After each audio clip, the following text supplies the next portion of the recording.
Bom dia, pessoal, bom dia. Hoje é dia 11 de dezembro de 2025, são 7 horas da manhã, quero que você saia da cama alegre e animado. Nós tivemos uma noite super agitada ontem na Câmara Federal e um plot twist fantástico lá. Acabou salvando o mandato e a elegibilidade do deputado Glauber Braga, que será suspenso por 6 meses, mas depois volta já no ano que vem e vai tranquilo para a próxima eleição para ser o deputado mais votado do Rio de Janeiro. Ontem, quando a condenação todos davam como certa, de repente cria-se um novo clima na Câmara a partir da entrada de vários fatores na discussão do futuro de Glauber Braga. O primeiro deles, um discurso absolutamente franco e bem colocado da tribuna da Câmara, feito pelo deputado na sua autodefesa. Fator número 2, a interferência de deputados da direita que, embora não gostassem da postura nem da conduta do Glauber Braga, achavam que a cassação era demais. E terceiro, uma forcinha do governo que entrou no jogo também na última hora, depois de um período de neutralidade que preocupava os próprios amigos da bancada aliada. Tudo isso fez com que Glauber Braga, de repente, uma questão de minutos, passasse da condição de condenado virtual para de deputado suspenso, mais ainda na posse do seu mandato eleitoral. E a Câmara decidiu ontem também criar a figura do parlamentar zumbi, Carla Zambelli. Carla Zambelli agora é uma morta-viva parlamentar, porque ela já se encontra privada dos seus direitos políticos por decisão do Supremo Tribunal Federal, que a condenou 2 vezes, né? Mas a Câmara decidiu manter o mandato dela e vai ficar agora essa incômoda companhia da morta-viva Carla Zambelli, né? Fazendo aí par para os companheiros do Centrão e da direita que ontem decidiram não cassar o mandato dela. Então está feita a instituição da primeira deputada zumbi. E, ao mesmo tempo, o bananinha, Eduardo Bolsonaro, foi notificado pelo deputado Hugo Mota de que vai perder o seu mandato por falta e ficou pé da vida lá nos Estados Unidos, fez um vídeo esculhambando com o presidente da Câmara. E o Senado ontem votou bem, votou um projeto de interesse do país e manteve por unanimidade o texto do relator ao projeto de lei antifacção, que é um texto muito parecido com o do governo federal. Foi por unanimidade, né? Agora o assunto volta para a Câmara Federal. E o Copom, o Comitê de Política Monetária, ontem decidiu continuar engordando os banqueiros brasileiros com o presente generoso dessa taxa escorchante de juros de 15% ao ano, que não se explica pela dinâmica da nossa economia, não se explica por nada. Inclusive contraria a tendência mundial, porque lá nos Estados Unidos o Copom dele já baixou a taxa de juros, né? Está esperando o quê? O Banco Central brasileiro. O Banco Central é muito indulgente para com banqueiros, né? Porque vocês imaginam só o cara fazendo carry trade lá com dinheiro, por exemplo, captado no Japão e outros países que têm taxa de juros até negativa, isso aplicado aqui no Brasil rende líquidos aí mais de 10% ao ano. Isso é juros de agiotagem e a economia brasileira não aguenta mais isso, mas ela segue virtuosa, apesar das tentativas do Banco Central de provocar uma paralisia no crescimento da nossa economia. São os destaques do dia de hoje, que você vai ver a partir de agora comigo, só que antes, como eu faço todo dia, vou bater um papinho com meu amigo Alex Amorim, que está ali ansioso para falar da partida ontem em que o Corinthians derrotou o Cruzeiro lá em Minas Gerais. Bom dia, Alex. Isso mesmo, bom dia, Panuso, bom dia a todos. Como você está, meu lindo? Tudo ótimo? Eu não gostei desse meu lindo aí. Estou me sentindo até bonitão, viu, Alex? Não, você é para mim isso aí, não? Isso. Isso, e para todos os corintianos que estão felizes com essa vitória ontem enorme do Corinthians contra o Cruzeiro fora de casa. Segundo o Anderson, que acompanhou a partida, eu não vou mentir, eu queria assistir a partida, eu queria dar aquela secada, porém ontem, onde eu moro, estava sem energia, até mesmo na academia, então ontem foi um dia que eu não conseguia secar ali, eu acho que por isso que deu certo, e o Corinthians ganhou de 1-0 ali, gol do Memphis Depay, com 21 minutos do primeiro tempo. Segundo o Anderson, o Corinthians jogou muito bem, dominou, deu um nó tático, segundo o meu amigo, e o Corinthians vem jogar em casa no domingo, 6 horas da tarde, com uma vantagem maiúscula, porque o Cruzeiro tem um grande elenco e vai vir com tudo, mas eu creio que o Corinthians já está na final, Panuso. Opa, eu acho bom, porque quando eu era garoto eu era corintiano lá em Minas Gerais, eu era cruzeirense lá em Minas Gerais, né? Sim. Então tá bom, então vai ter alguma graça. Pelo menos esse é um campeonato que tem uma final, né, pra gente ver. Porque o Brasileirão não tem final. E quem é que você acha que vai dar? Corinthians ou Cruzeiro na final? Eu acho que pela vitória e também como o Corinthians eliminou o Palmeiras da mesma forma, eu creio que o Corinthians vai jogar fechadinho aqui na Neoquímica Arena e vai conseguir essa classificação. E o adversário Panunzio começará hoje o primeiro confronto entre Vasco e Fluminense ali no estádio do São Januário, hoje 8 horas da noite. Então a gente vai acompanhar e trazer esse resultado amanhã. Porém, eu creio que essa final tá mais balanceada para Corinthians e Fluminense ali decidir esse título da Copa do Brasil, Panunzio. Muito bom, tá ótimo. Temos mais informações sobre futebol? Sim, Panunzio, ontem não vamos deixar passar a grande vitória também do Flamengo no Intercontinental de Clubes. Ontem, 2 horas da tarde, jogou e ganhou com 2 gols do Arrascaeta. O Flamengo começou ganhando o jogo, porém o Cruz Azul no finalzinho do primeiro tempo chegou ao empate, mas o Flamengo fez o favoritismo e ganhou ali de 2-1. Foi campeão, que agora o Intercontinental meio que tem os derbys, é o derby da América, ontem foi contra um time lá do México, foi campeão e agora vai pegar o Pirâmides, que é um time lá do Egito, e se ganhar vai chegar na final contra o PSG, Panunzio. Então, parabéns também aos flamenguistas por esse título e por essa classificação também às semifinais. Vamos nessa, Panunzio. Muito bom, um abração, Alex. Alex ficou sem energia elétrica ontem, gente, o Alex e mais 2 milhões de paulistanos, 2 milhões e 200 mil paulistanos, né? Temos aqui até na capa aqui do G1 hoje uma matéria bastante, na capa tudo quanto é jornal tá aí, a manchete lá no G1 é: vendaval histórico atinge São Paulo sem chuva, se prolonga por mais de 12 horas, rajadas que chegaram a quase 100 km por hora, né? E foi um caos ontem na cidade, nada funcionava, o trânsito ficou um horror, os sinais paralisados, né? E pior é que estava um dia lindo, a gente olhava para o céu, estava azul, aquela ventania que não acabava. Durou mais de 12 horas a ventania e hoje, atenção, paulistanos, continua, tá? Continua, então a cidade vai continuar sofrendo. Segundo a Enel, essa espetacular operadora aqui, que é especialista em prover a escuridão, 1,5 milhão de lares nesta cidade aqui, nessa cidade acossada pelo mau tempo, ainda permanecem sem energia elétrica. Diz que está com 1.200 equipes aí na rua trabalhando, só que tem, né, 1,5 milhão de casas sem luz nesse momento, com a comida apodrecendo lá na geladeira, tá? Se prepare. Vamos logo aqui para o mapa da previsão para a gente ver. Até que tá bonitinho, tá? Dada, né, a inclemência do tempo aqui, da ventania aqui em São Paulo. E hoje eu digo para você que não mora aqui que o dia também tá lindo, tá? O céu tá azul, tá uma maravilha. E vai ter calorão, mas o calorão alimenta esse ciclone que tá aí devastando a fiação. E aqui fica, né, mais uma vez a constatação de que uma cidade como essa, em face de problemas climáticos tão intensos, está perdendo tempo quando não discute enterrar os cabos da iluminação.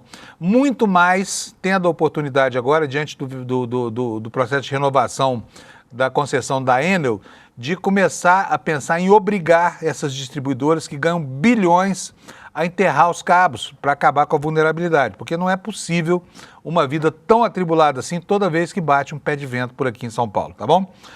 Bom, é isso aí. Vamos então para o mapa das temperaturas. Olha, nós temos aqui hoje previsão de chuvarada nessa faixa aqui, que é convencional no verão, de leste a oeste do Brasil na diagonal, né, lá da Cabeça do Cachorro até o estado do Rio de Janeiro, vai chover e vai ventar forte aqui no sul do país por causa desse ciclone extratropical. O alerta que está aqui sobre a costa brasileira, vamos ver o que ele fala? Vamos aqui, ó. Alerta é o seguinte, é um alerta vermelho, portanto o grau de perigo é considerado grande, né? Tá aqui, olha, grande perigo aqui em cima, né?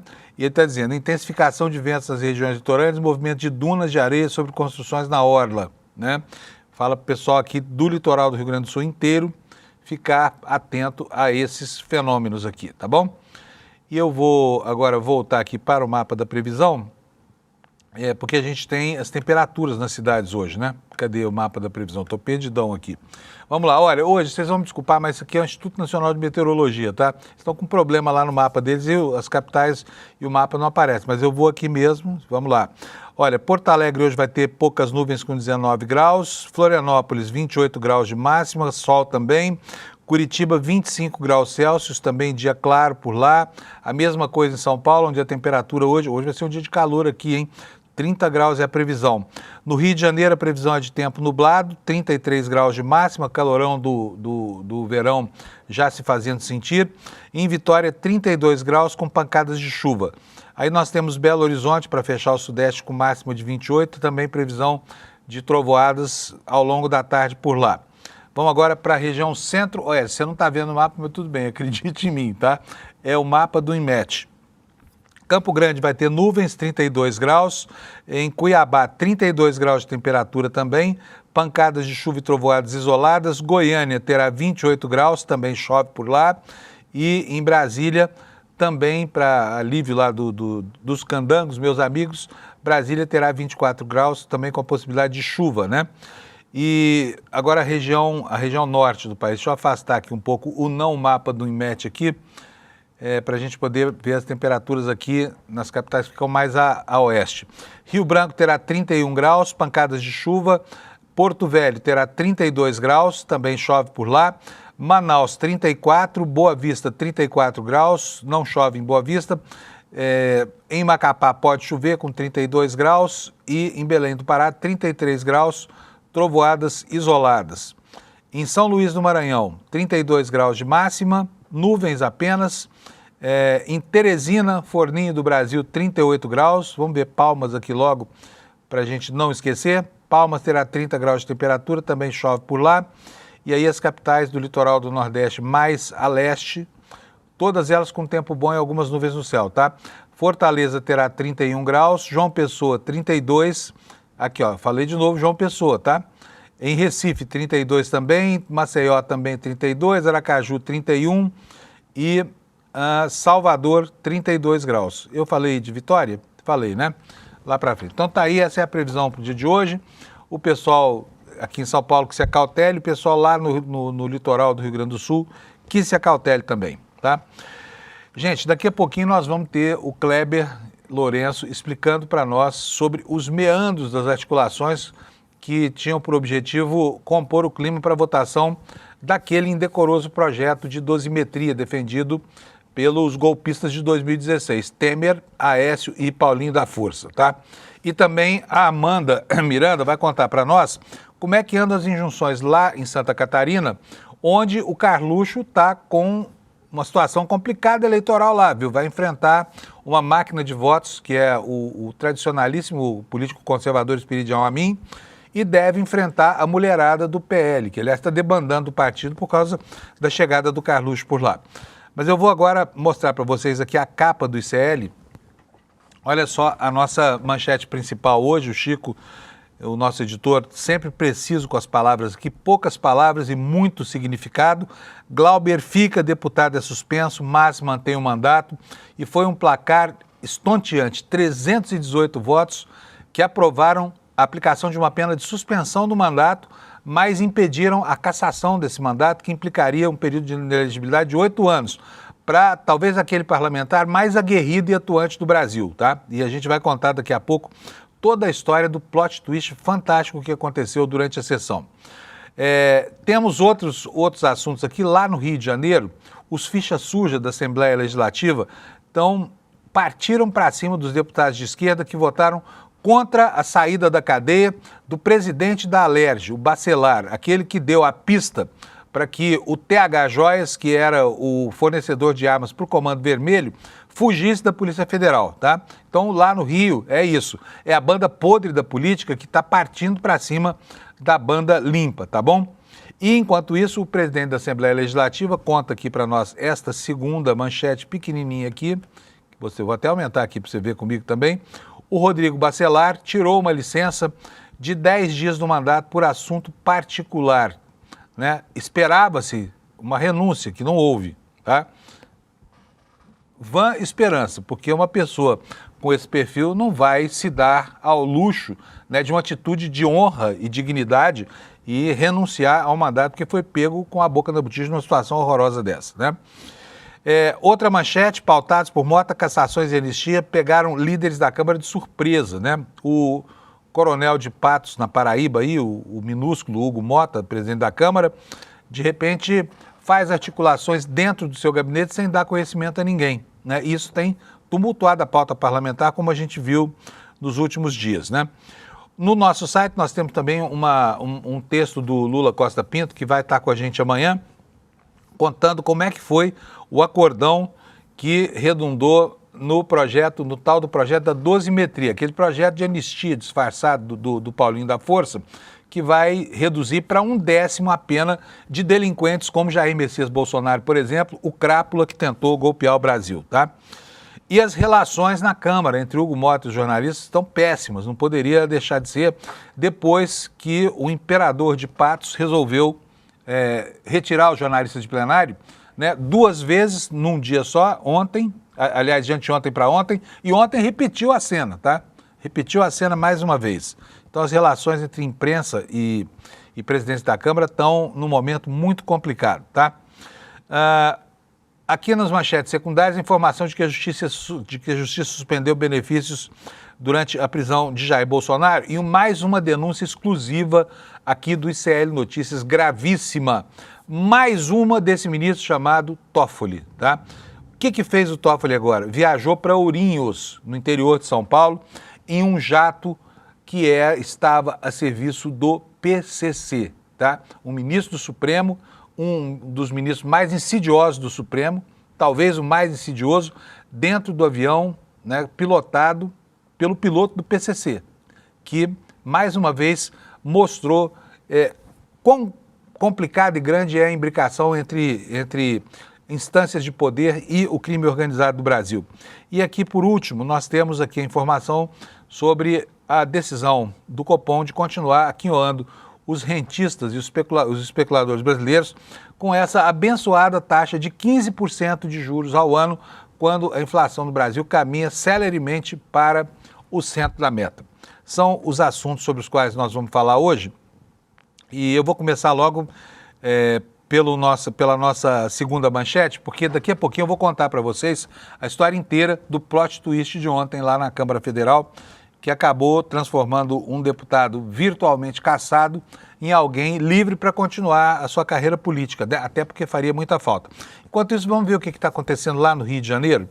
Olha, a manchete no nosso site é: pitbulls do Bacelar retaliam a esquerda por votos contra a libertação do deputado. Tá? Os deputados bolsonaristas impediram votação de projetos de esquerda em resposta a votos contra a soltura de Bacelar. Vamos ver o que nos diz a matéria? A matéria é do Igor Melo, né, da equipe da Juliana aqui no nosso portal, que está nos revelando o seguinte: 2 dias depois que a Assembleia Legislativa do Rio decidiu soltar o Rodrigo Bacelar, o presidente da casa, né, os parlamentares de extrema-direita ligados a ele iniciaram uma retaliação contra quem votou para manter o Bacelar na cadeia, tá? Retaliação encaminhada pelos pitbulls do Bacelar. Quem que são os pitbulls do Bacelar? Grupo encabeçado pelos deputados bolsonaristas Alexandre Knoploch, Rodrigo Amorim, que é líder do governo Castro, e ficou conhecido porque quebrou, né? Foi um dos trogloditas que quebraram aquela placa com o nome, aquela placa de rua com o nome da Marielle Franco. Obstruíram a votação de projetos de parlamentares que votaram contra a libertação de Bacelar. A estratégia passou por pedidos de vista ou apresentação de emendas que descaracterizariam os textos, né? E a razão disso tudo: um projeto da deputada Élica Takimoto que transformava a capacitação em Libras. Libras é aquela linguagem para os deficientes visuais, né? Como critério de desempate para contratação em concurso público. Esse projeto voltou para a Comissão de Constituição e Justiça. Veja só o que os caras fazem em retaliação, né? Estão sacaneando os cegos desse país aqui. O deputado alegou que tinha um projeto de teor similar em tramitação, contudo, a Élica verificou que o texto do bolsonarista já tinha sido arquivado, que encerra a tramitação dele na Alerj. O deputado solicitou que o texto dela voltasse então à ordem do dia, mas teve o pedido negado pelo presidente interino da Alerj, Guilherme Delaroli, do PL do Rio de Janeiro, depois da intervenção de Amorim. Outro caso ocorreu na discussão de um projeto de Yuri Moura. O Yuri é deputado do PSOL do Rio, que promove, veja só, inclusão de homens nas dinâmicas do pré-natal. Isso aqui é uma coisa mais acertada do que essa, né? Um projeto absolutamente positivo, mas a motivação do projeto de lei, a justificativa, não é levada em consideração. O importante é sacanear o autor, né? E por isso esse projeto voltou para a gaveta, tá? E, enfim, foram vários projetos nesse trabalho de retaliação. Evidentemente, os deputados que são a favor do crime organizado no Rio não estão nem aí para as necessidades da população, né? E aprontando isso aí que você está vendo. Bom, deixa eu perguntar aqui para o meu querido Alex aqui se o Kleber já está ok. Se estiver ok, maravilha. Como é que é, Alex? Está se ajeitando o Kleber aí? O Kleber está retocando a maquiagem. Vamos ver, cadê ele aqui? Oi, Kleber, bom dia. Tá bonito. Bom dia, Panunzio. Tudo bem? Bom dia, comunidade de CL. Tudo bom. Kleber, olha, vários assuntos para tratar. Primeiro, você deve ter visto a votação ontem, que coisa impressionante, né? A mudança de situação do Glauber positiva, porque vamos ter, está salvo da lista, né? Da inelegibilidade de 8 anos. Mas vamos falar primeiro sobre o projeto tal da dosimetria lá. O projeto do Temer, do Aécio e do Paulinho da Força. Como é que foi construído o acordo para votação desse projeto, que de repente, do nada, apareceu ali com essa força toda, hein? E junto com ele apareceram gravações insidiosas também de deputados chantageando o governo, deputados do PDT, né, Kleber? Exato. Panunzio, a votação do PL, chamado cinicamente de dosimetria, né? Sejamos francos, é uma anistia disfarçada, ainda envolve muitas questões, principalmente por conta dessa maneira súbita em que foi pautado o tema. Durante a reunião de líderes que teve na terça-feira, para discutir principalmente a pauta principal da reunião de líderes naquela terça-feira, conforme já havia sido anunciado pelo Hugo Mota na semana anterior, Panunzio, era a PEC da segurança pública. Só que, em dado momento, o Hugo Mota pediu para que os assessores dos parlamentares presentes na reunião se retirassem da sala. E quando ficou apenas os parlamentares, foi quando ele anunciou que colocaria ali o PL da anistia para votação naquela terça-feira. No caso, o texto acabou sendo votado na madrugada da quarta-feira, mas isso pegou todo mundo de surpresa, inclusive o próprio Paulinho. Na segunda-feira, eu já tinha dado uma matéria no site falando sobre isso, que nem ele esperava, inclusive na segunda-feira, Panunzio, o próprio Paulinho, eu estava conversando com ele, e ele reclamava, inclusive, que não conseguia colocar o texto à votação por culpa do PL, do Jair Bolsonaro, da família Bolsonaro. Ele disse que o texto só iria a voto se o PL deixasse de querer apresentar toda hora um destaque para a anistia ampla. E várias vezes ele foi muito enfático na minha conversa com ele. Se tiver essa apresentação, ele não, desse destaque por parte do PL, ele não colocaria o texto para voto. E aí, na segunda-feira também, ele já havia comentado comigo que esse era o único problema. E quando eu perguntei sobre o relatório do texto, que seria apresentado, ele havia informado, olha, eu só vou apresentar o texto quando for a voto. Se não for a voto, não tem texto a ser apresentado. Então, na segunda-feira, um dia antes da apresentação do anúncio do Hugo Mota, Paulinho da Força, inclusive, falava ali de forma clara, não só comigo, mas falou com outros interlocutores, que não colocaria o texto a voto por conta dessa questão com o PL e culpava o PL pelo texto não avançar. Na terça-feira de manhã, em coletiva com a imprensa, o próprio Flávio Bolsonaro depois culpou o Paulinho da Força pelo texto estar travado, falando que o texto não avançava e os entraves na votação se davam por culpa do Paulinho da Força.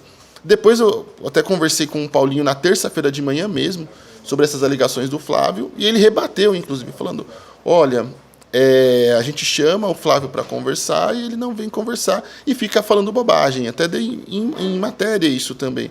Então, na terça-feira de manhã ainda, me parece que o Paulinho da Força não tinha ideia do que ia acontecer na terça cedo e, aparentemente, nem muito o Flávio, já que ele tornou a fazer reclamações contra o próprio Paulinho da Força, Panunzio. E aí, tem um ponto interessante, Panunzio, que durante a votação, o Sócrates disse que Bolsonaro deu a ordem para que fosse votado o PL da anistia. E aí que as coisas ficam cada vez mais estranhas.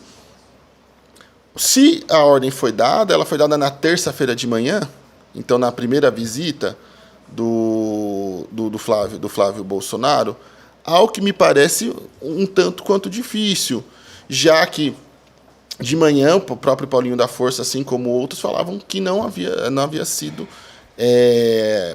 organizado nada em relação à anistia.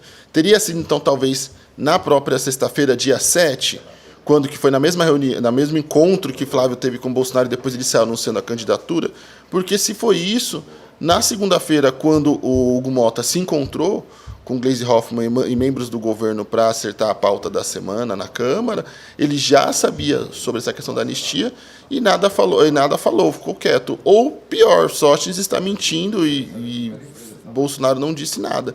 Então, ainda assim, existem muitos problemas em relação a essa questão da anistia, como se dessa negociação. E a gente tem essa história das acusações de ser uma retaliação em relação às emendas, algo que eu conversei com alguns interlocutores do governo, principalmente na articulação política, que eles falaram ao Kleber, se não fosse emenda, eles arranjaram uma outra desculpa para pautar esse texto. Então, ainda assim, são mais uma daquelas coisas que acontecem na Câmara dos Deputados, na verdade, no Congresso Nacional como um todo, que não tem explicação, como, por exemplo, a insistência de Davi Alcolumbre em Rodrigo Pacheco para o STF. Até agora, também não foi explicado o interesse do presidente do Senado nesse ponto, assim como não foi explicado devidamente o interesse do presidente da Câmara em pautar a anistia de forma tão súbita. Ele alega, eu conversei também com o Hugo Mota, com a assessoria isso dele. Tudo muito estranho no país, viu? Exatamente. Não identificar, por exemplo, o interesse imediato do Alcolumbre, que é um parlamentar absolutamente fisiológico, né? Não conseguimos entender. Mas, repito aqui, né, Kleber, nós tivemos aí a gravação, né, de uma gravação que foi feita, assim, à socapa e à sorrelfa, mostrando deputados do PDT chantageando o governo, né? Sim. Então, por causa de emendas parlamentares, o fluxo de liberação lento e o apetite deles é um negócio absurdo, né? A ponto de aliados armarem uma cama de gato como essa, né? Pode ser. Exatamente. Agora, vamos falar um pouquinho de Carla Zambelli. Quero mostrar aqui, porque é o seguinte, ontem, gente, a Câmara inventou o deputado morto-vivo, o deputado zumbi, que é a Carla Zambelli. Por quê? A Carla Zambelli não tem mais vida pública possível para ela. Ela está condenada, o Supremo cassou os direitos políticos, ela não pode assinar um documento, ela não pode nada. Mas a Câmara Federal resolveu manter o mandato desta parlamentar que está presa e foragida na Itália, né? Que vergonha. Antigamente, os homens honrados teriam vergonha de ter um tipo desse a seu lado, mas o Congresso Nacional não conseguiu os 257 votos, faltaram 30 votos ontem para que a Carla Zambelli fosse desligada definitivamente do seu mandato, passasse a ser só uma ex-deputada criminosa. Mas não, ela é uma criminosa no exercício do mandato. Mais um. E incrível, né, Kleber, que isso não incomoda muito o pessoal. Mas eu quero mostrar uma coisa para vocês, porque ontem o advogado dela fez uma peroração, fez uma defesa dela, que foi uma das peças mais chatas que eu já vi na minha vida. Que defesa chula, né? Falando que, enfim, basicamente que se ela fosse cansada ia se abrir um precedente perigoso para todos os parlamentares, jogou com uma fantasia ali que não tem nenhum apego à realidade, mas acabou lá o plenário não reunindo os 257 votos necessários. E eu achei curioso, vou pedir aí, Alex, o VT que eu pedi está no ponto aí, o número 10 e o 11? Então, beleza, maravilha. Quero mostrar para vocês aqui a justificativa do Sóstenes, que é o líder do partido dela, e o Kleber deve ter visto isso ontem, para pedir que a Carla Zambelli não fosse cassada. Vamos lá, bota para nós aí, Alex. Deputada Carla Zambelli não roubou. Deputada Carla Zambelli não assaltou os cofres públicos. Não repousa sobre ela a acusação de nada, inclusive que não chutou as nádegas de ninguém. Esse não chutou as nádegas de ninguém é uma referência à situação do Globo. Ela não chutou as nádegas de ninguém, mas olha só o que ela fez. Só para refrescar nossa memória. Roda aí para nós, Alex. A deputada Carla Zambelli, num momento inspirado, né? Uma pessoa não violenta, tranquila, equilibrada, uma pessoa que usa os meios certos para se defender. Antes ela tivesse chutado as nádegas, né, Panuzzi? Antes tivesse chutado. Mas o sócio, não, a Carla Zambelli não chutou o traseiro de ninguém. Não perseguir um negro, um jornalista negro na rua com uma arma, tudo bem, né? Não é, isso faz da Carla Zambelli uma pessoa absolutamente sociável. Ela, né? ela só apontou uma pistola semiautomática para um pedestre na rua. No dia da eleição, quando não pode de jeito nenhum andar armado. Mas vamos lá, todo mundo se lembra disso. Conta para nós, por que ontem a Câmara resolveu criar essa figura da deputada zumbi, Kleber?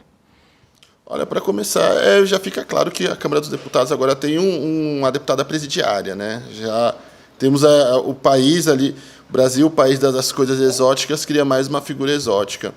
Além disso, a decisão acabou tomando alguns deputados de surpresa, porque havia, sim, um acordo feito ali nos bastidores, também envolvendo o presidente da Câmara, para que a deputada fosse cassada. Por que havia esse acordo? Porque o relatório do deputado Diego Garcia, inclusive o deputado Diego Garcia se prestou a um serviço deplorável. No relatório dele contra a cassação, ele basicamente, mesmo com investigação da Polícia Federal sobre a invasão do sistema do CNJ, basicamente ele acreditou que a investigação toda e completa da Polícia Federal não valia de nada e que as suas impressões e percepções sobre o caso eram superiores à investigação da Polícia Federal.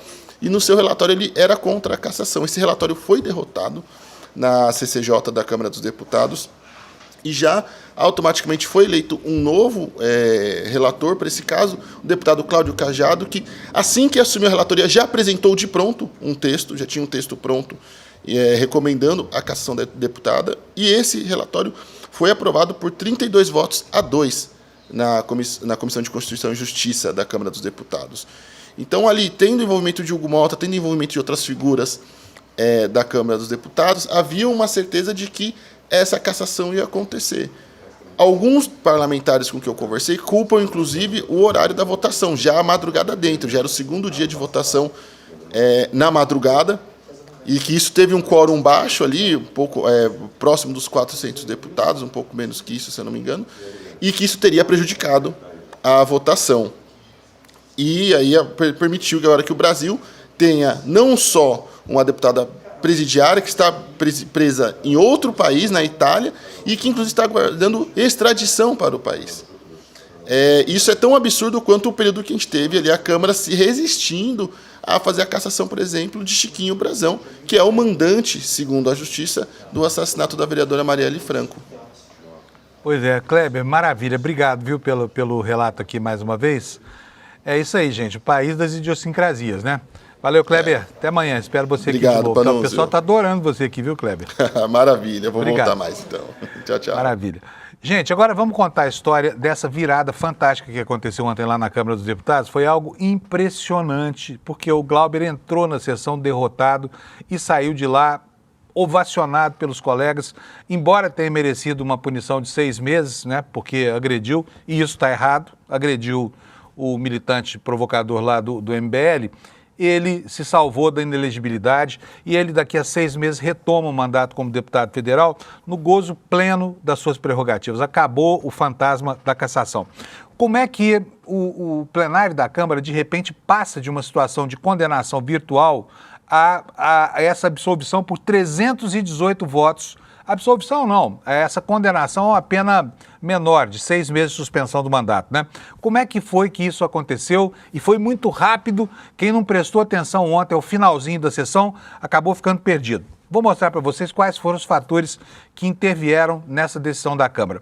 O primeiro deles foi o discurso do Glauber Braga, um discurso como há muito tempo não se via na Câmara. Foi um discurso correto, que pontuava os assuntos certos e tratava do problema com a devida seriedade. E, além disso, foi um discurso cortante, onde ele, mais uma vez, explicou que agiu como agiu, sem pedir desculpa pelo comportamento errático que teve, mas agiu como agiu para defender a mãe moribunda, que estava nos últimos dias de vida, das assacações de um provocador do MBL. Eu selecionei aqui um trecho do discurso para vocês. É uma peça dessas que serão inscritas na história por causa da grandeza que teve esse discurso do Glauber Braga. Roda para a gente, por favor, Alex. Sobre a minha mãe e sobre o que aconteceu, eu confesso para os senhores e para as senhoras, para defender a minha família, eu sou capaz de muito mais do que um chute na bunda. Muito mais. Para defender a minha família, um chute na bunda, eu confesso a vocês, é nada. Todas as vezes que eu lembro da minha mãe, eu me emociono.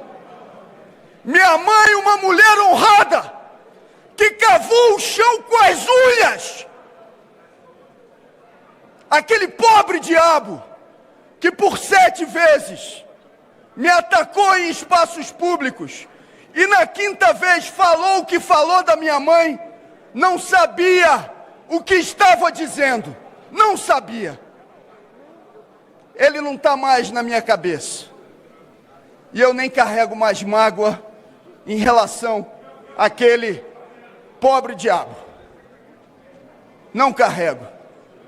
Agora, fale de minha mãe, fale de meu filho, ameace minha família para ver do que eu sou capaz de fazer. Eu prefiro nem imaginar. Alguns das senhoras e dos senhores podem achar que a minha ação foi destemperada. Olha, ação destemperada de quem aguentou por 7 vezes consecutivas um provocador indo atrás de mim nos espaços públicos e dizendo tudo o que disse de minha mãe.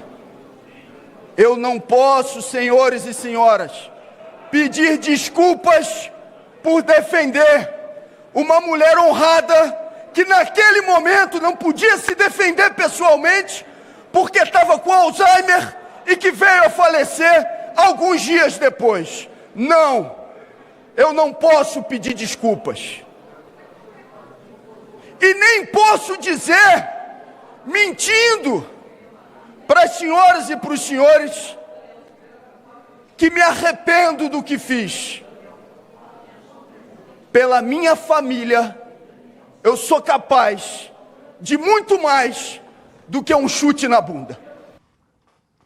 Foi incrível a maneira como o Glauber se defendeu ontem. Não é por causa da minha simpatia pessoal por ele, ou por causa, né, do estapafúrdio, né, do absurdo que representava essa proposta de cassação do mandato desse, que é um parlamentar extremamente importante para a vida política brasileira. Mas é pela dignidade com que ele enfrentou essa situação toda. Foi realmente um espetáculo marcante de ver. E esse discurso dele teve um papel de magnetizar as atenções, porque até os adversários acabaram ouvindo. E aí, quando esses adversários subiram à tribuna para atacá-lo, eles já tinham perdido o vigor moral que deveriam ter para fazer uma acusação com justificativas mais plausíveis, né? Olha só, por exemplo, como é que o Nicolas, né? O Nicolas Figueiredo foi para a tribuna, o Nicolas Ferreira, aliás, foi para a tribuna, para muito acanhado pedir a cassação do Glauber Braga. Roda para nós, por favor, Alex. Não é um corrupto. Não acho realmente que é um corrupto. Mas mentiroso é. Por quê? Primeiro utilizou a mãe para sensibilizar e não provou que o cara que estava provocando ele usou a mãe dele para poder o provocar. Porque se isso fosse, eu jamais votaria por um homem defender a sua dignidade. Mas, deem só uma olhada nesse post aqui, Glauber Braga, abre aspas. Um homem começa a falar alto comigo e Sâmia no aeroporto. A cassação vem aí. Voltei e perguntei calmamente, você defende orçamento secreto? Ele respondeu, não. E eu falei, defende a família? E ele respondeu, sim. E eu disse, o que faria se atacassem sua mãe doente? Ele estendeu a mão e me cumprimentou. Eu era o rapaz ali. Gente, sinceramente, quer se defender? Ok. Mas um ponto eu aprendi com pessoas que levantam um símbolo que, se pudessem, estavam colocando a oposição em campos de concentração e nos fuzilando. Então fica claro, né? Assim, primeiro, a falta de vigor moral, de motivação política nesse depoimento aí do próprio Nicolas Ferreira. Mas o que aconteceu depois ajudou a melhorar ainda mais a situação do Glauber. Foi a falta de autoridade moral de certos parlamentares. Eu vou mostrar isso para vocês aqui agora, que foram justamente os mais furiosos, os mais nervosinhos e aqueles que apresentaram justificativas mais estranhas para o seu desejo de vingança contra esse deputado, que certamente não estava sendo julgado ali, porque deu um chute na bunda do militante do MBL, muito bem como ele falou. A começar, por exemplo, por Bibo Nunes. Vocês vão ver agora o voto e depois quem é Bibo Nunes, parlamentar do PL do Rio Grande do Sul. Por favor, Alex. Nobres colegas, uma honra estar neste ringue, onde luto pelo Brasil. E luto para caçar parlamentares que não são dignos desta casa. Essa história da mãe não tem nada a ver com a cassação. É uma tentativa de fragilizar os emocionais. A mãe dele, com todo respeito, não tem nada a ver com isso. Até porque um dia, quando atacaram a mãe dele aqui, eu vim e defendi a mãe dele. O raciocínio dele está fora de compasso. Ele, no seu DNA, o atavismo, quando nasceu, é de ódio, é de desrespeito. Não é pelo chute que ele deu lá fora. Quem não lembra as confusões que ele fazia aqui no plenário, desrespeito com o presidente Lira. Olha o que ele fez ali na comissão de ética, querendo fazer greve de fome. Olha o que ele fez ontem aqui. Ele destila ódio, ele destila desrespeito. Não só ele, como eu hoje, não faz uma hora, eu fui provocado pela sua esposa. Veio aqui me provocar, tentando uma confusão. Não existe. Não caio nesse tipo de papo. Mas para ver que a índole é de confusão, a índole é de desrespeito. Diz que a nossa casa aqui é inimiga do povo.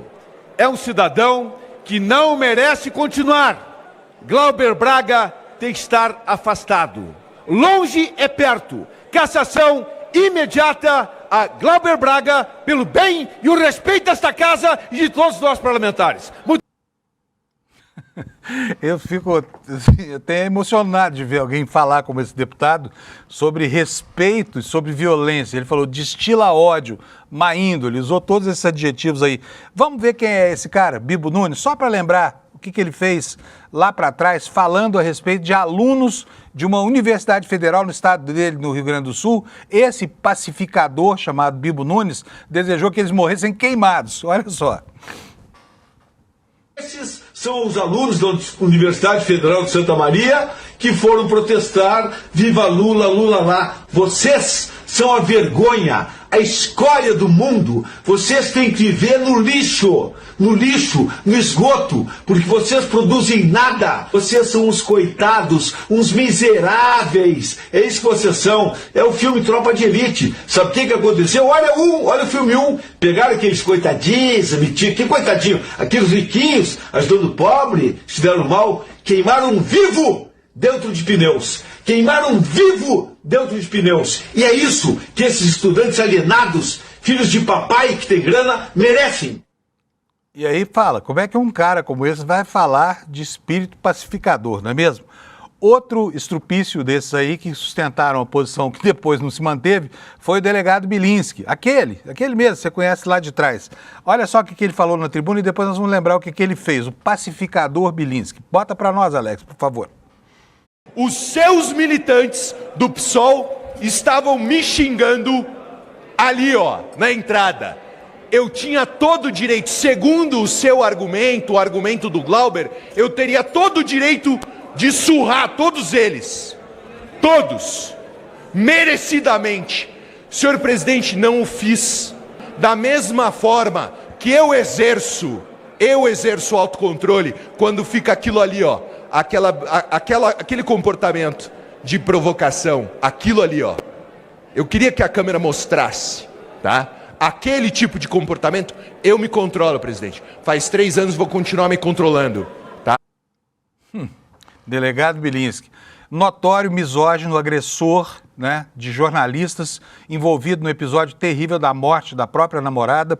Esse sujeito que estava aí falando também, né, esse pacificador da direita, esse sujeito que é tão bonzinho, foi aquele que promoveu aquela cena com o Guga Noblar, que eu vou lembrar para vocês agora qual foi. Bota para nós, Alex, por favor.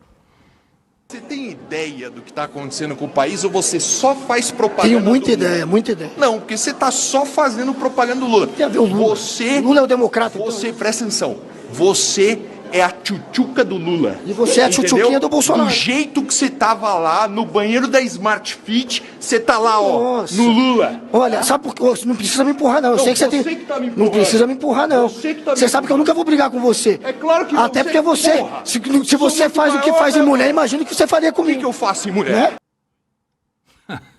Esses são os defensores, né, da pacificação parlamentar. Outro cabra bom pra caramba, que foi lá, eu tô falando de autoridade moral aqui, tá?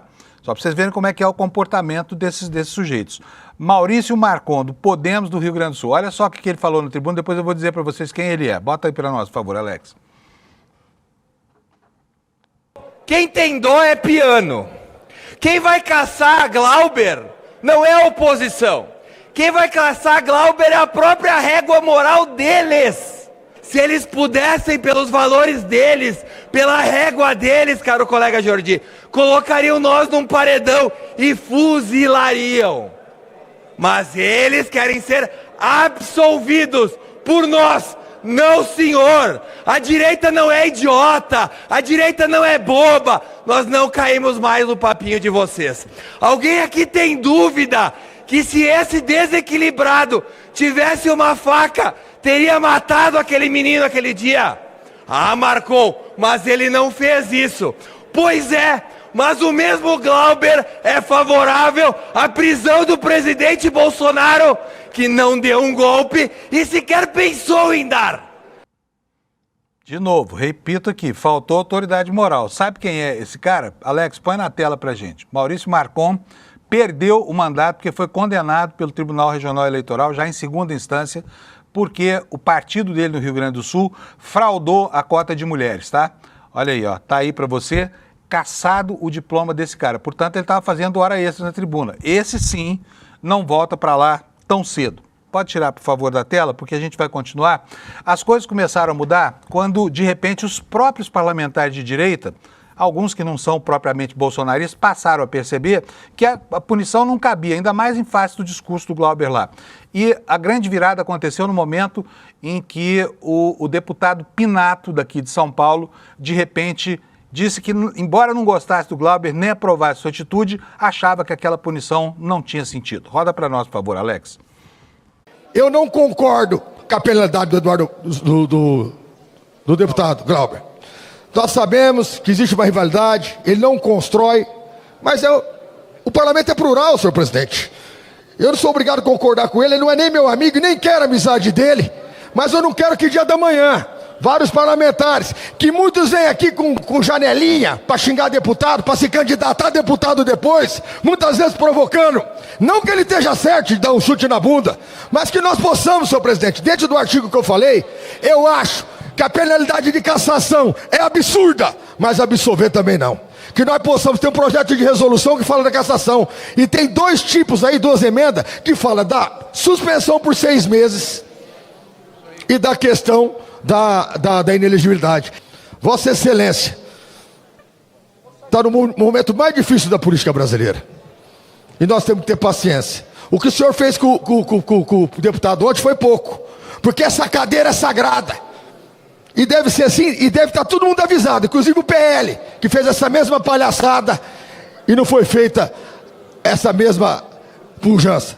Presidente, eu peço a Vossa Excelência que cola inclusive, e vamos colocar primeiro o projeto de 6 meses, porque não podemos abrir um precedente, porque se eu for provocar dentro da minha casa, ou me bater ou me cuspir, eu vou reagir.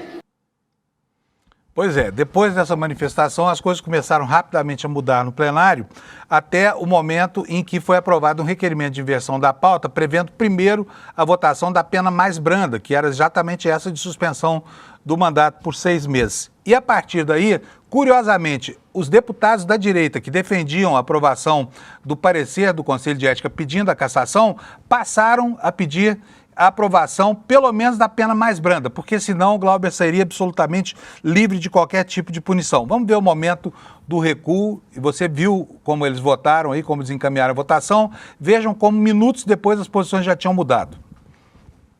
Presidente, não tem nenhum deputado neste plenário que queira mais ver o deputado Glauber cassado do que eu. Mas o painel não mente. em nenhuma votação nós fomos capazes de colocar 257 votos para cassar o mandato do deputado Glauber Braga. Portanto, meu voto e a orientação do União Brasil é sim, para que pelo menos a gente passe o recado para a população brasileira que um deputado que dá um pontapé num cidadão toma uma punição de 6 meses sem salário, sem direito a voto e sem gabinete. Eu prefiro tomar essa decisão, apesar do meu coração querer a cassação, a racionalidade política impõe que ou a gente pune com 6 meses com voto sim, ou a gente perde essa votação, vai para a votação da cassação, e aí na cassação ele sai sem punição nenhuma. Então eu voto pela punição de 6 meses, presidente. Saber perder é uma grande vitória. Saber perder é uma grande vitória. Ou vamos ficar com nada e ele é absolvido. Sim, o quanto antes, porque as coisas podem mudar e piorar muito. Acabei de ter aqui um vice-líder desta liderança, que veio aqui e fez uma orientação diferente da sua liderança. Ok. Portanto, como líder, ele a partir de hoje não é mais meu vice-líder, porque um vice-líder deve lealdade ao seu líder. Essa é a democracia. Se ele tivesse combinado comigo antes, não teria destituição. A partir deste momento, o PL, ele tem total liberdade com o mandato dele de fazer o que quiser, mas ele não vai desqualificar a liderança enquanto tivermos líder. A nossa orientação continua não. O Bibo Nunes perdeu a vice-liderança. Bom, aí deu o que deu. Glauber ficou livre, né, por 318 votos da pena de cassação. Ele, feliz da vida, a decisão foi muito comemorada em plenário. Ao mesmo tempo, o deputado Hugo Mota mandou oficiar ao Eduardo Bolsonaro, que ele vai perder o mandato por falta. E a reação do Eduardo Bananinha foi ameaçar o ex-aliado Hugo Mota, que botou, né, para andar o projeto da dosimetria e que, por muito pouco, não coloca para andar também o projeto da anistia. Olha só a reação destemperada do Bananinha lá nos Estados Unidos, sem eira nem beira. As pessoas que preferem aderir à sua conduta, que é dobrar a cabeça para esses tiranos, cedo ou tarde acabam sendo descartadas e fazem valer, mais uma vez, aquela máxima do herói de guerra Winston Churchill, que poderia escolher entre a desonra e a guerra. Você, Hugo Mota, escolheu a desonra e ainda terá a guerra. Ele teve escolha. Mas diante do Moraes, tremeu. Preferiu a vergonha. É lamentável, mas eu não tenho nada a ver com isso. Então você, Hugo Mota, você vai pagar o preço Moraes. Quando você for às ruas, vai ter gente te cobrando. Não porque eu mandei, ou gente da militância partidária, ou qualquer coisa do tipo bolsonarista. É porque as pessoas se revoltam com injustiça. E aí sabe o que você vai fazer, Hugo Mota? Você vai aderir à narrativa do Moraes, dizendo que essas pessoas são pagas, dizendo que essas pessoas fazem parte de uma milícia digital, de um gabinete do ódio, porque lhe falta a verdade. É lamentável que eu venha perder um mandato que foi me conferido por mais de 700 mil pessoas. O Winston Churchill, herói de guerra, é uma questão meio polêmica, né? Enfim, salvador da democracia, talvez, mas herói de guerra, meio complicado. Bom, como vocês viram aí, foi um dia muito intenso lá em Brasília e a intensidade dessa luta continua pelos estados. Eu vou chamar a Amanda agora, porque eu quero falar desse finzinho de programa aqui. Tudo bem, Amanda? Bom dia. Amanda, me desculpa. Bom dia, aqui. querido. Tive que atrasar um pouco a sua entrada, porque era muita coisa sobre a sessão de ontem. Foi uma sessão histórica, né? O Brasil atropelou a gente. De repente as coisas foram acontecendo. Agora, tem um atropelamento em curso aí em Santa Catarina com relação ao Carluxo. Eu queria que você contasse para mim quem é que ele vai enfrentar, Amanda, nas eleições do ano que vem agora, e o que pode acontecer em função dessa trombada que vem aí na extrema-direita catarinense. Então, Fábio, bom dia, né, de novo, e para a comunidade CL também. O que aconteceu aqui foi uma surpresa, que na verdade, hoje a leitura é de que faz parte desse acordão, né, que está sendo tão bem narrado pela equipe do ICL, em especial pelo Lula Costa Pinto, que foi a designação do senador Espiridião Amin, que é o rival do Carlos Bolsonaro e da Carol Detoni na disputa pelo Senado à direita em Santa Catarina. Ele vai ser o relator no Senado do PL, da PL da dosimetria, né, que causou tanta polêmica e tem causado tantas discussões e embaraços por conta desse comportamento inesperado da Câmara para essa semana, já de final de ano. E a missão dele, então, vai ser dosar os interesses do grupo que faz esse acórdão com os interesses eleitorais dele, porque, afinal de contas, ele está aí nessa disputa jogando parado, que é o que ele fala para os seus aliados, né? Ele foi, dos personagens envolvidos aí nessa disputa pré-eleitoral pelo Senado em Santa Catarina, que tem como grande protagonista o Carlos Bolsonaro, ele é o que menos tem aparecido. A Carol Detoni apareceu, o Carlos Bolsonaro apareceu, os irmãos Bolsonaro fizeram ali uma rede de apoio para amparar a candidatura do Carluxo por aqui, mas o Espiridião Amin, ele é um político muito tradicional, né, e ele é muito conservador também, e ele tem, como ele fala, jogado parado. E, de repente, essa relatoria cai no colo dele e ele tem que tomar decisões importantes. Ele tem falado, ontem ele expressou em várias entrevistas que ele acha que cabe a anistia para os condenados do 8 de janeiro nessa mesma PL. Então, ao fazer a revisão da PL que foi aprovada na Câmara, é muito possível que ele tente agradar ainda mais o bolsonarismo e acene para esses grupos extremistas, justamente porque ele está brigando com dois extremistas que têm um amplo apoio do bolsonarismo mais radical por aqui, que é a Carol Detoni, que até manifestou um certo contentamento com a aprovação da PL da dosimetria, mas disse que não é isso que eles querem, né? E com o Carlos Bolsonaro, que né, como todos os filhos do Bolsonaro, ele tem aí brigado pela anistia ampla, geral e irrestrita e segue chorando nas redes sociais pela condenação do pai e querendo um tratamento VIP na cadeia. Eu acho que o Carluxo, ele quer que o Bolsonaro seja tratado como um rei, né, e não como um detento, que é o que ele é atualmente. Então a gente vive esse impasse aí a partir da figura do Espiridião Amin. Desculpa, passei por cima de você aqui, mas eu vou falar que ele está chorando tanto na internet que tem hora que eu chego a ficar comovido. Estou achando que esse menino está precisando de um bom psiquiatra para tratar, porque deve estar deprimido, né? E se brincar vai ficar mais deprimido ainda, porque a disputa lá em Santa Catarina não vai ser fácil, né? Aliás, a Carol Detoni já formalizou a saída do PL ou ainda não? Não, mas assim, tá muito forte mesmo o caminho de envolvimento dela com o Novo. Ela conversou durante todos esses tempos com lideranças do Novo e é o partido que tem mais a cara dela no momento também, né? Então é muito possível que ela vá.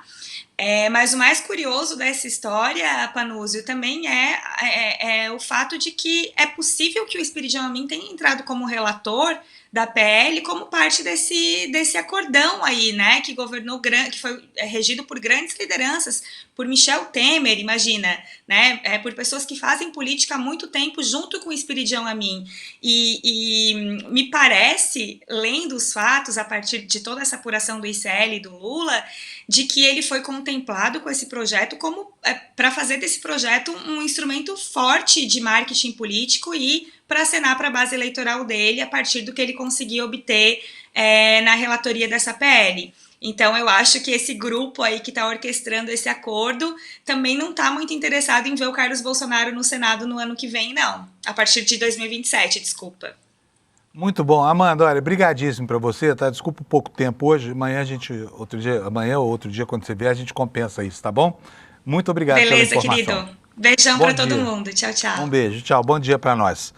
Pois é, galera, estamos terminando aqui. Antes de mais nada, como a gente está fazendo todo dia aqui, eu queria mostrar para você, porque quer saber do Alex se já tem o nosso print aí da audiência? Isso, o Alex já vai colocar aqui, gente, porque isso aqui dá um orgulho danado na gente. Olha nós ali, ó, de novo, ó. Desperta ICL com 27.854 telespectadores, um deles você, aliás, muito obrigado, né? Na frente dessa galera toda aqui, Jovem Pan, CNN, Band News FM, 247, VTV, Revista Oeste, Record News e todo mundo, não tem pra ninguém, tá? Só dá o ICL aqui, não é por acaso, tá? É resultado do jornalismo livre de qualquer outra coisa que não seja o interesse público que se pratica aqui nessa casa, tá? E isso posto, vou agradecer a sua audiência e recomendar uma vez mais que você conheça e considere a possibilidade de vir cursar a pós-graduação que nós estamos oferecendo aqui, a segunda turma da nossa primeira pós, Repensando o Brasil, Sociedade, Política e História. Domingo vai ter o lançamento dessa segunda turma. Você está convidadíssimo para assistir. Se quiser, é só vir aqui no despertaicl.com.br, deixar o seu e-mail, que a gente manda o convite para você participar dessa grande aula que vai acontecer no domingo, dia 14, domingo agora, às 20 horas em ponto, tá bom? A gente espera você. Além de melhorar, ampliar o seu universo intelectual, de ganhar mais elementos para construir a crítica da sociedade brasileira, você ajuda a financiar a gente aqui do ICL se aderir a esse tipo de iniciativa, tá bom? Então vai lá, vai conhecer, quem sabe se você não resolve, tá? Bom dia para vocês, boa quinta-feira, eu volto amanhã às 7 da manhã para a gente encerrar esta semana emocionante no Brasil. Tchau, obrigado pela sua audiência. Quando a primeira turma da pós Repensando o Brasil, Sociedade, Política e História começou, a gente não imaginava, mas estava construindo um dos movimentos mais potentes de formação crítica do país. Foram mais de 5.000 alunos matriculados em 2025. A pós-graduação do ICL, em parceria com a FESP-SP, se transformou em um projeto revolucionário e transformador no Brasil. E o mais impressionante é que todos passaram a enxergar o Brasil de uma outra maneira, com método, com contexto, com profundidade. No dia 14 de dezembro, num domingo, às 8 horas, vamos abrir a nova turma de 2026 e as inscrições com condições exclusivas de lançamento. Essa é a sua chance de fazer parte dessa revolução no pensamento brasileiro, ao lado dos maiores intelectuais do nosso país. No Em Detalhes de hoje, eu converso com o jornalista e nosso colega aqui do ICL, Igor Melo. A gente vai falar sobre a prisão e revogação da prisão do deputado Rodrigo Bacelar, presidente da Assembleia Legislativa do Rio de Janeiro. O caso envolve suspeita de vazamento de informações e interferência em investigações sobre o crime organizado. Papo bom para o Em Detalhes, às 10h30 da manhã, logo após o ICL Notícias, primeira edição. Eu espero por você.